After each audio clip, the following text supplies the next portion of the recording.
వీళ్ళు ఎంత కరుడు కట్టిన వాళ్ళు అంటే ఇక్కడ మీరు చూడండి ప్రజలారా,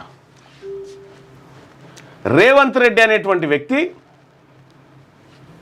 ఎంతటి దుర్మార్గుడో చూడరిగో, బీసీలకు రిజర్వేషన్లు అడిగితే జైల్లో పెట్టాలని చెప్పిండిగో. చూసిరా, రాష్ట్రాలకు రిజర్వేషన్ అంటే ఏందన్నట్టు, రాష్ట్రాల రిజర్వేషన్ అంశం బీసీలది అన్నట్టు.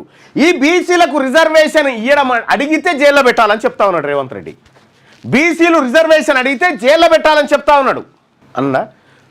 మరి ఈ రాష్ట్రమే కదా ఈ రిజర్వేషన్ అంశం మీద తెర మీద తెచ్చి జీవో విడుదల చేసింది నువ్వే కదా. మరి దీనికి ఏంది సమాధానం? కేవలం మభ్య పెడతా ఉన్నా, ఇది ముంగడ పడదని చెప్పి ఆయనకు కూడా తెలుసు, బీజేపీకి తెలుసు, బీఆర్ఎస్కు తెలుసు. కాబట్టి అందరు మద్దతు దానికి.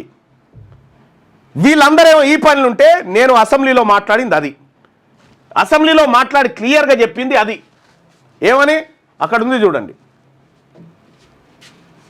అసెంబ్లీలో వీళ్ళందరేమో మద్దతు అని మాట్లాడుతూ ఉంటే ఈ మోసాన్ని ఎండగడుతూ నేను మాట్లాడింది అవ్వ కాదా అధ్యక్ష.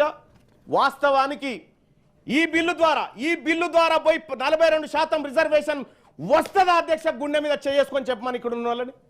ఇది సాధ్యమయ్యేదేనా? ఎంతవరకు సాధ్యమని చెప్పడం ఒకసారి ఆలోచన చేయండి అధ్యక్ష. ఇది ప్రజలను మభ్య పెట్టడానికి కాకపోతే దేనికోసం అధ్యక్ష? ఇది రాజకీయాల కోసం కాదా అధ్యక్ష? వాస్తవానికి ఈ బిల్లు ద్వారా పోయి 42% రిజర్వేషన్ వస్తుందా అధ్యక్ష? గుండె మీద చేసుకొని చెప్పమని ఇక్కడ ఉన్న వాళ్ళని. ఇది సాధ్యమయ్యేదేనా? ఎంతవరకు సాధ్యమని చెప్పడం ఒకసారి ఆలోచన చేయండి అధ్యక్ష. ఇది ప్రజలను మభ్య పెట్టడానికి కాకపోతే దేనికోసం అధ్యక్ష? ఇది రాజకీయాల కోసం కాదా? అది 1 minute రైట్. అది అయితే అదే బిట్టు కరెక్టే. కానీ ఆ రోజు అసెంబ్లీలో నేను మాట్లాడింది అది క్లియర్గా అర్థమైంది కదా.